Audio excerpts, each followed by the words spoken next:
Without protocol నిధులు ఏపీఆర్ఆర్పి EAP grants 2018-19 అంచనా 50 లక్షలు మంజూరు చేసిన వారు శ్రీ ఎన్ అమర్నాథ్ రెడ్డి గారు, భారీ పరిశ్రమల శాఖ మంత్రి.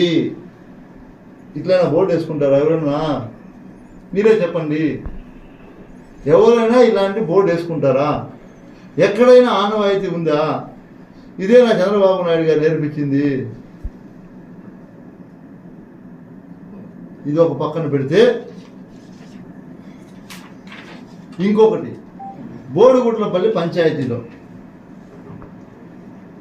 కనీసం జిల్లా కలెక్టర్ పేరు వేసేదానికి కూడా నోచుకోలేరా కలెక్టర్? ఎవరైనా కానీ నేను చెప్పేది, ప్రోటోకాల్ అనేది ఒక సిస్టమ్. జిల్లా కలెక్టర్ గారి పేరు కూడా లేదు.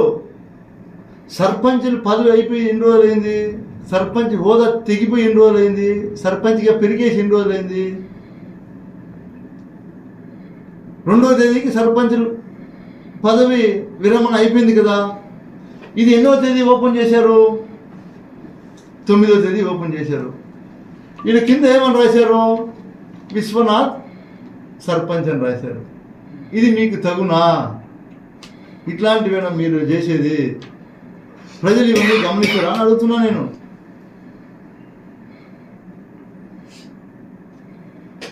ఒకటే మీకు అందరికీ తెలియజేస్తున్నా, ఈ ప్రభుత్వం వచ్చిన తర్వాత జరిగినటువంటి పరిణామాలు ఏమైనా ఉన్నాయి అంటే, ఎవరైనా బీదా బిక్కి వాళ్ళకి ఎవరు అండ లేకుండా ఉంటే అట్లాంటి వాళ్ళు స్థలాలు కబ్జాలు చేయటం, నా దగ్గర అన్ని ఎవిడెన్స్ ఉన్నాయి. లేదంటే తహసీల్దార్ని అడ్డం పెట్టుకొని పట్టాలు ఇప్పిస్తామని చెప్పి పట్టాలు ఇప్పించడం, నా దగ్గర ప్రతిదీ ఎవిడెన్స్ ఉంది.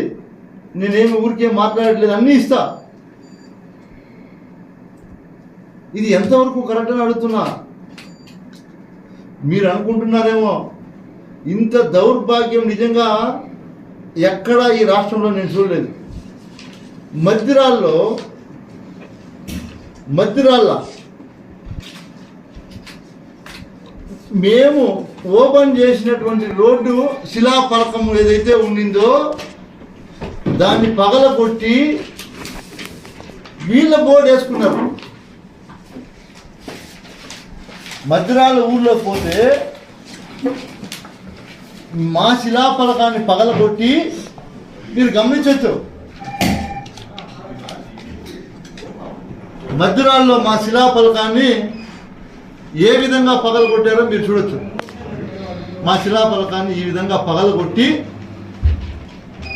నిన్న ఈ పెద్ద మనిషి పోయి వాళ్ళ శిలాఫలకాన్ని ఇలా వేసుకున్నాడు. ఇది న్యాయమా అని నేను అడుగుతా ఉన్నా.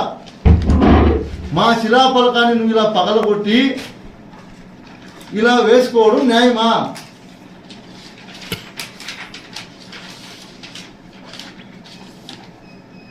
చూడండి, ఇదేనా నువ్వు ఇన్ని సంవత్సరాలు నేర్చుకున్న సంస్కృతిని అడుగుతున్నా నేను.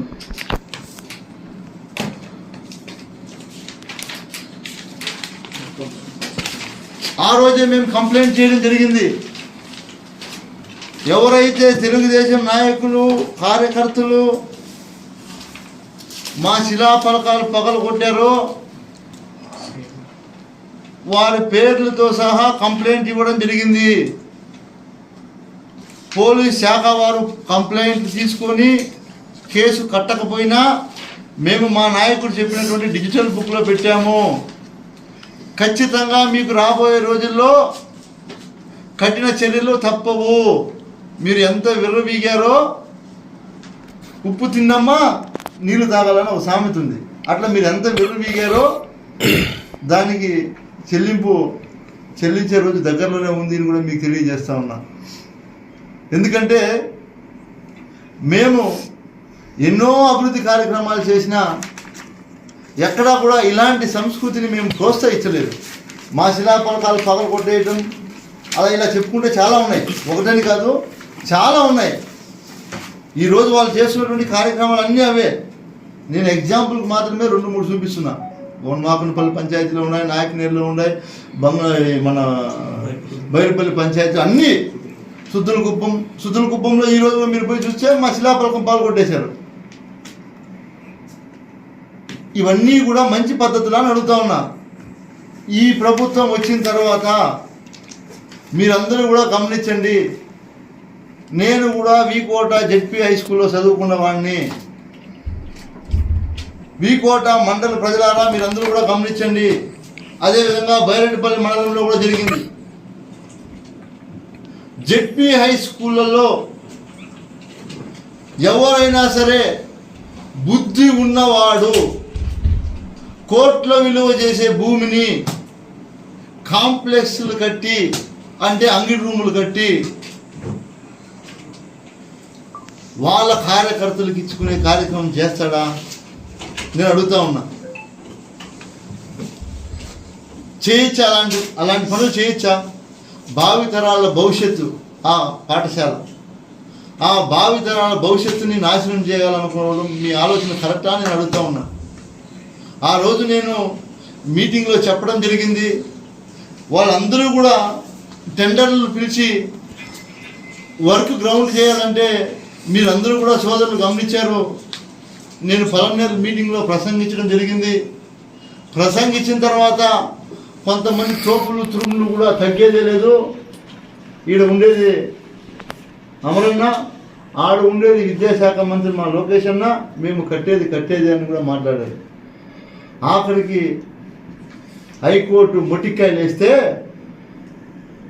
హైకోర్టు వచ్చి మొట్టికాయలు వేస్తే ఆ తర్వాత జిల్లా పరిషత్ చిత్తూరు నుంచి వాళ్ళు పంపించారు నోటీసు, మీరు పనులు ఆపండి అని. అంటే అసలు మీ ఉద్దేశం ఏంటి? మీరు ఏం మెసేజ్ ఇస్తున్నారు ప్రజలకి? ఎక్కడ ప్రభుత్వ స్థలాలు ఉండకూడదు, బీదా బిక్కికి ఎవడైనా చిన్నకారు రైతు అండదండలు లేనివాడు ఎవరైనా చిన్నకారు రైతుకి భూములు ఉండకూడదు, ప్రభుత్వ భూములు విలువైన భూములు మీ కళ్ళకు కనబడకూడదు, కనిపిస్తే వాటి మీద కన్నేస్తారు, మాటలు మాత్రం నీతిమంతి మాటలు చెప్తారు. ఏం చేయాలి మేమంతా? ఆఖరికి కోర్టుకు పోయి స్టే తీసుకొస్తే ఈరోజు జెడ్పీ హై స్కూల్ కోట్ల విలువ చేసే భూమిని కాపాడుకున్నాం. ఇది వీకోట విజయం అని కూడా నేను గర్వపడతా. ఎందుకంటే నా ఒక్కడిది కాదు, ఇది నేనేం రాజకీయం కోసం చేసింది కాదు, భావితరాల భవిష్యత్తు కోసం ఆలోచించి నేను చేయడం జరిగింది. కాబట్టి అన్నీ కూడా వీళ్ళు చేసినటువంటి ప్రతి పని కూడా ఏది కూడా ప్రజలకు ఉపయోగపడే పనులు చేయట్లేదు. కేవలం వాళ్ళ కార్యకర్తలు ఈ మధ్య నాకు వస్తున్నటువంటి సమాచారం మేరకు ఊళ్ళల్లో ఎవరు కూడా, చెప్పాను ఇంతకు ముందే, ఎవరు కూడా చిన్నకారి రైతులు లేదా సాదా సీదా బీదా బిక్కి ఉన్నటువంటి వారికి భూములు ఉంటే వాటిని తహసీల్దార్ని పంపించి బెదిరించడం, మీకు దీంట్లో హౌస్ పట్టాలు ఎత్తేస్తామనడం, లేదంటే అలా బెదిరించడం, ఇలాంటి కార్యక్రమాలు చేస్తున్నారు. ఖచ్చితంగా ఇది మంచి పద్ధతి కాదు. నేనే నేరుగా రావాల్సి వస్తుంది. ఖచ్చితంగా బాధితులందరికీ కూడా అండగా నేను వస్తాను. ఖచ్చితంగా నేను మీకు తోడుంటానని కూడా నేను భరోసా ఈ మీడియా ద్వారా ఇస్తున్నా. కాబట్టి ఏదైతే మేము మిమ్మల్ని అడుగుతున్నామో